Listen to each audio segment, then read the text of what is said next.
How are you feeling today, by the way? Are you holed up there at home? Yeah, I'm in Oklahoma. I'm not traveling. I'm Got feeling it. good though. Is it a mandatory quarantine out there, or is it a suggested situation? Not mandatory. You go to the grocery store, that kind of deal. The essential things. But other than that, stay home. Bringing it over to your book here, it's an absolute page turner. It's a quick read. I don't think anyone can say otherwise. And please take that as a compliment. And Right. when I spoke with you last about 2 years ago, you were in an interesting position where you were working for multiple companies, you were looking at different proposals and all that. And the epilogue of the book kind of brings you up to speed on where you're at now. When did you know that you were going to AEW? What month or year did that actually start to come about? Golly. Let me see. This is 2020. We opened the doors in October of 19. It was long before. It was before that. I'm going to guess the end of somewhere in 2018. We talked. I met Tony. Here's the deal. I met Tony. I think I read in the book. Tony, Alex Marvez introduced Tony to me in Long Beach, California during the New Japan Access TV doubleheader weekend, and at that time. I realized Tony was extremely intelligent, that he was had amazing recall for pro wrestling. And, he was quoting things I said and I did and all this stuff. So you knew that he was more than just a casual fan. Sure. And so we talked about, I gave him some names, some people that I thought would be good if he ever started a wrestling. We started talking about a wrestling company. And I didn't, at that time, look, I talked to a lot of guys over my career about they're going to start a wrestling company, want me to be a part of it, blah, blah, blah. I don't think any of them ever materialized. But nonetheless, they also didn't have the financial backing that he's got. So that was a nice thing. So we talked about the business in general. So I guess in the late 2000, somewhere in that Long Beach area, whenever the hell that was when I started thinking more about this Tony Khan guy. Is he going to be able to do what he says he wants to do? And then in January, maybe December of 19, we started having more serious conversations with Tony and my agent, Barry Bloom, who also represents Jericho and Kenny Omega there. So Barry had skin in the game in that regard. So Barry negotiated a deal for me, 3-year deal, around the first of 2019. And then when my contract ended at the end of March of 2019, my contract ended before WrestleMania. So Vince and I had spoken. He said, "Well, you're going to be leaving. I don't want you to leave, et cetera, et cetera.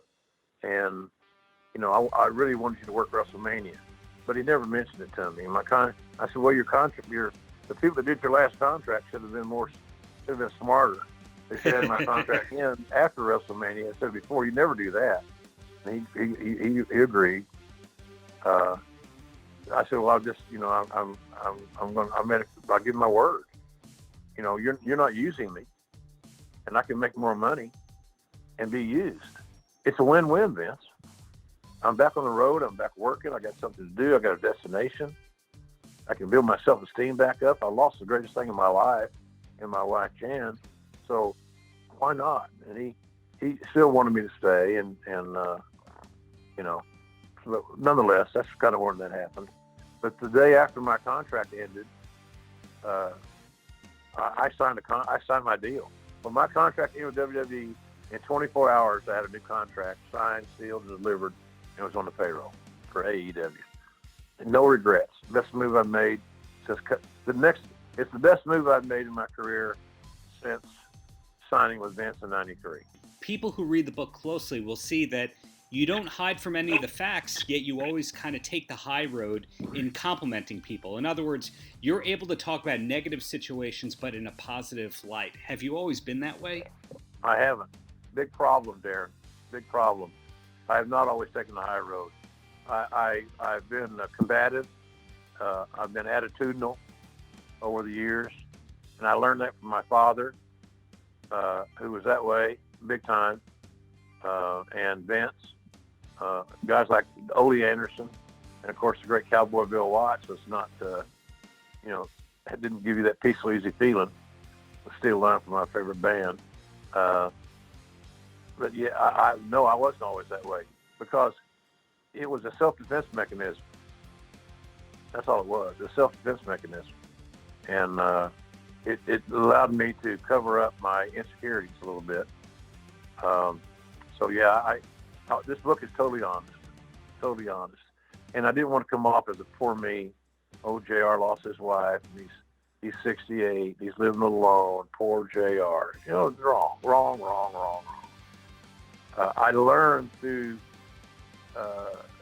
gunfires and theoretically that I had to change the way I looked at a lot of things.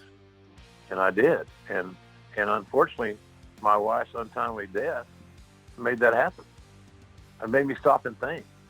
You're not going to change history if you continue to do the same things. How can you continue to do the same things in your life and expect to be a change? You can't. It's not going to happen.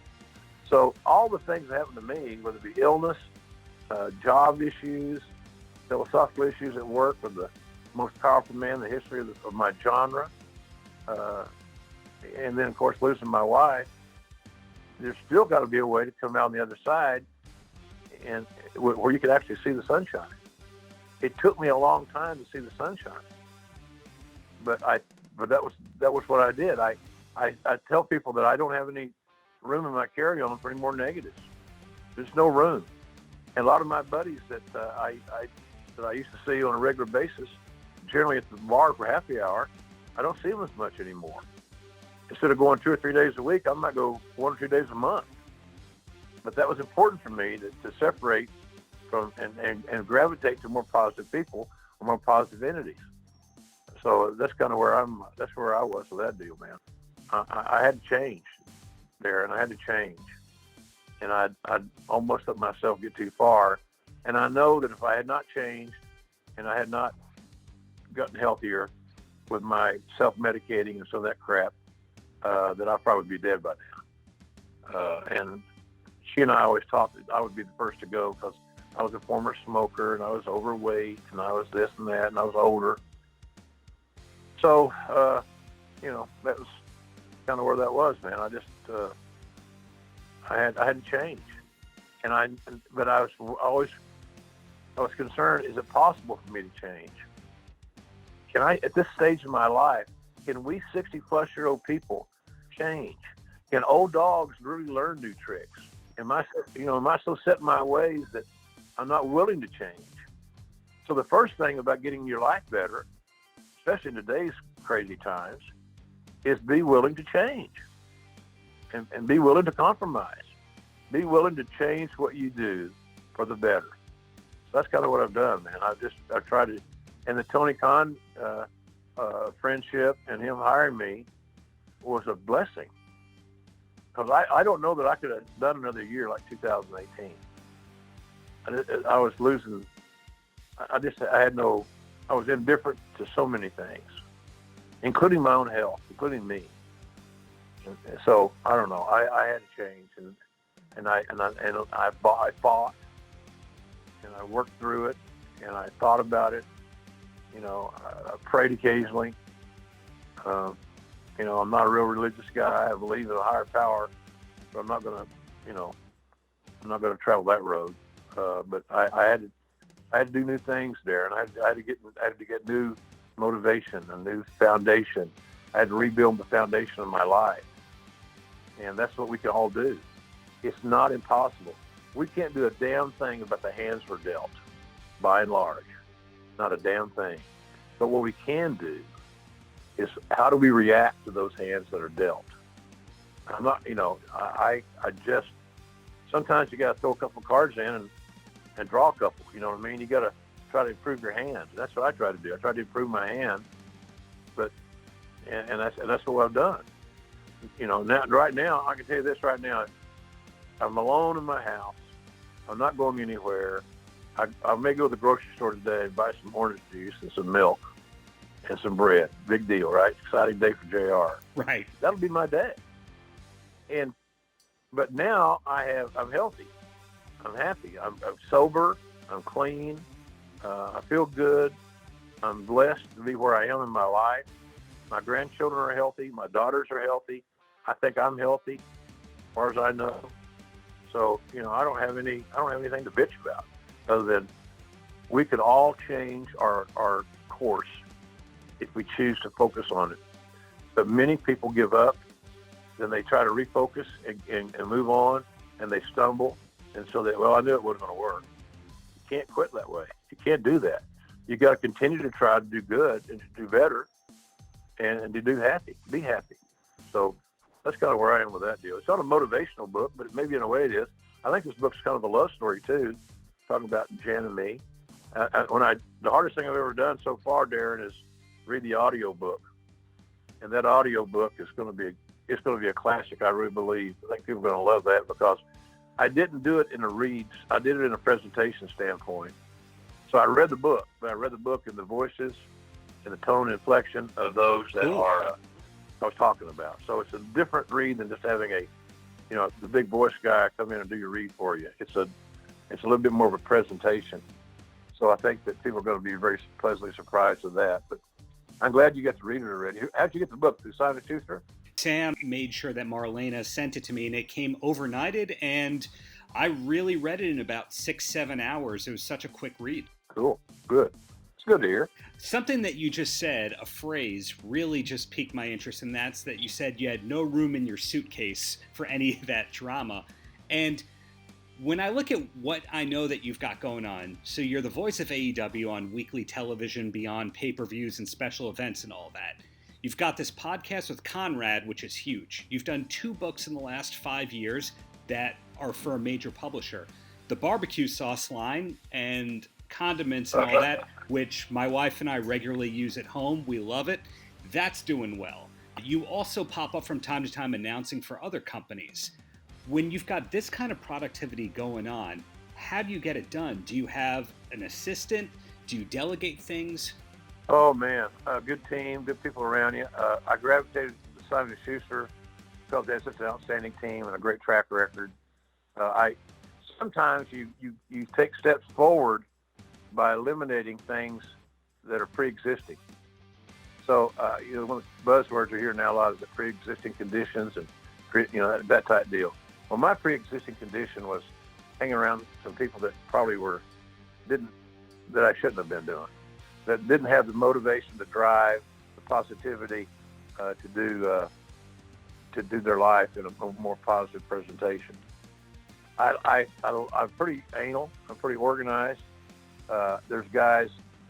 Sam Ford at Simon & Schuster has been a big benefit. My number one guy that helps me at AEW and with my appearances and all those things is Raphael Morphy, Morffi. Raphael Morphy. He's a New York City guy. He's a former not a worker, but a peer. Sure. He was one of their top market reps for over a decade, so we got to know each other very, very well. So, he helped me. He's produced a lot of my shows, my stage shows, my signings. Raphael helps me immensely. And so you can't do it on your own, but it's up to you to have a good team, and that a positive people, not a slackers, not a bottom feeders or ham and eggers, as Ena would say. A team. So I got a small team. I did the same thing in my personal life. I hired a brand new accountant, a new accounting firm.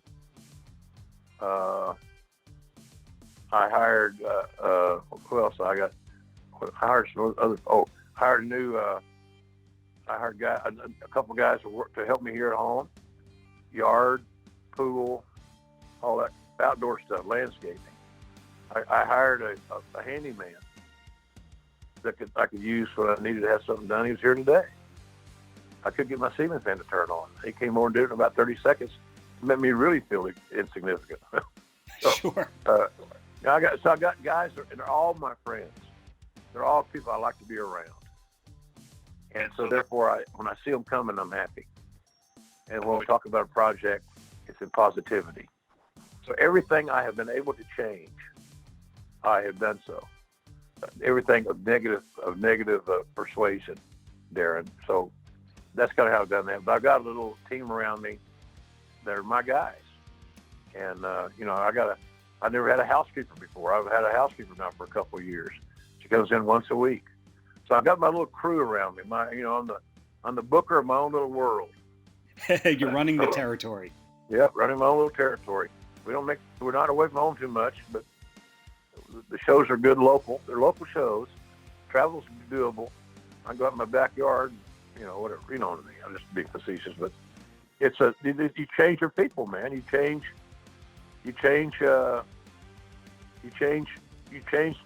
the players. If your locker room's not healthy, you work on that deal type thing. So I don't know. I am busy. Working with Conrad's been another blessing. Between Tony Khan and Conrad Thompson, I've got a renewed spirit as it relates to pro wrestling. And so I owe those guys. I owe them my best work. I owe them my loyalty. I owe them my professionalism. I owe them my positivity. And I think that's what we're getting. That's where we are. So that's helped me a lot, Darren, on that deal.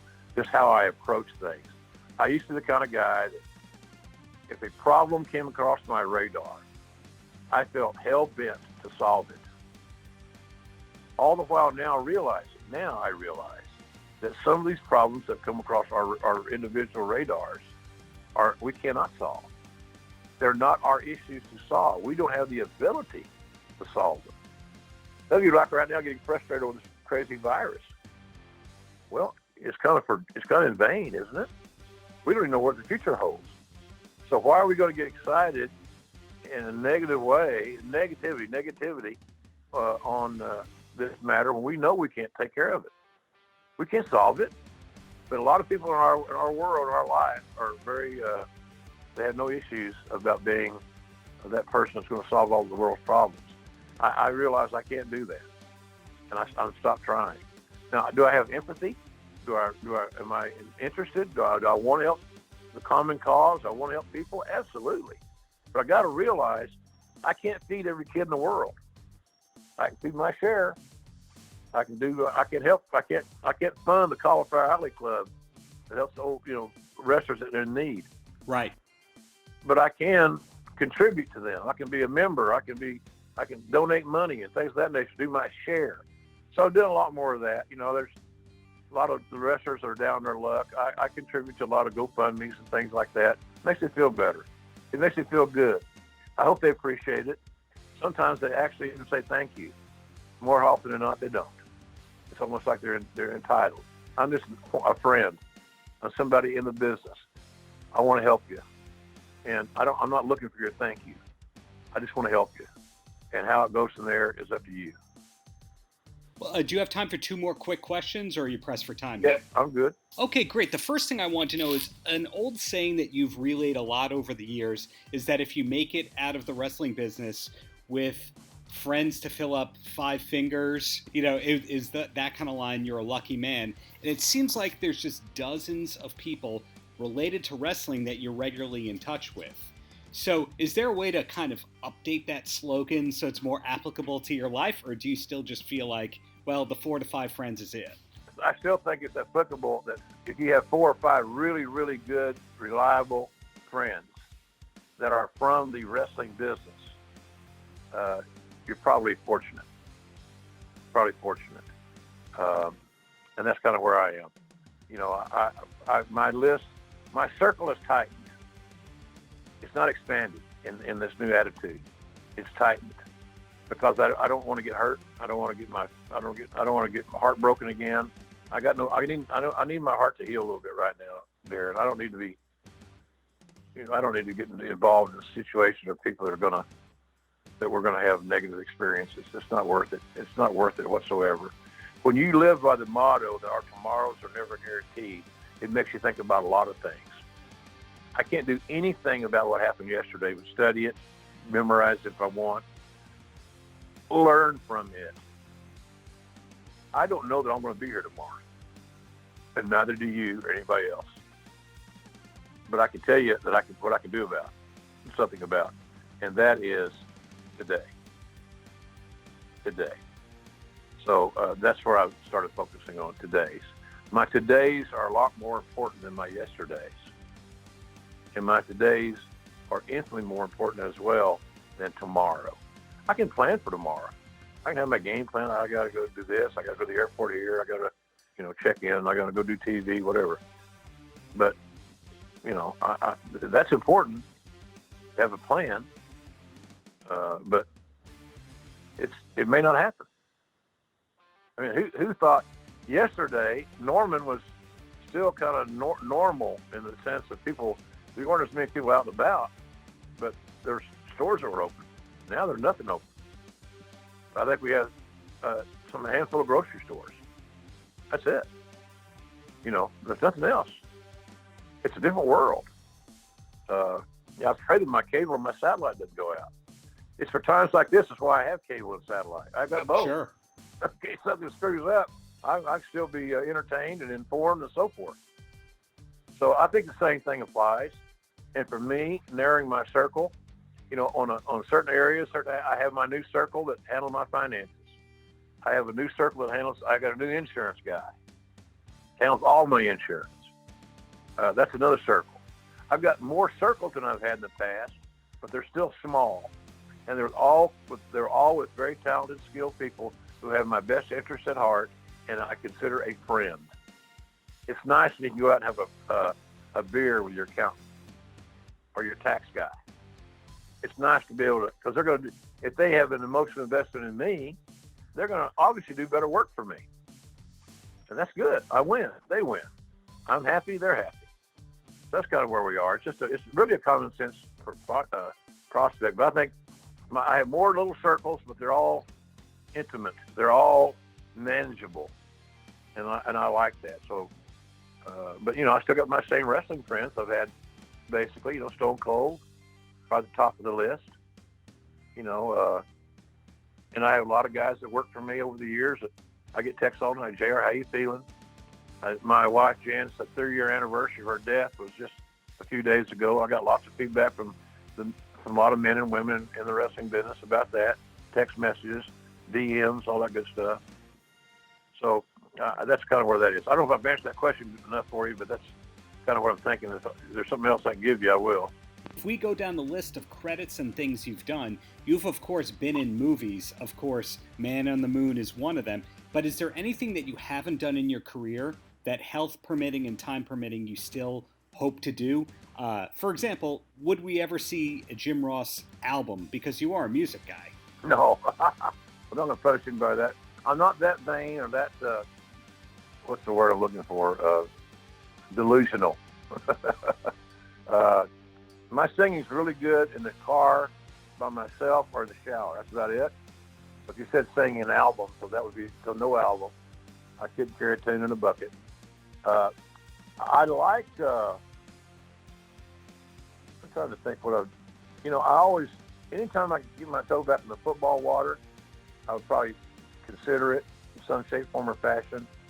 I'm getting my next move. It seems like we've got an interest right now in voiceover work.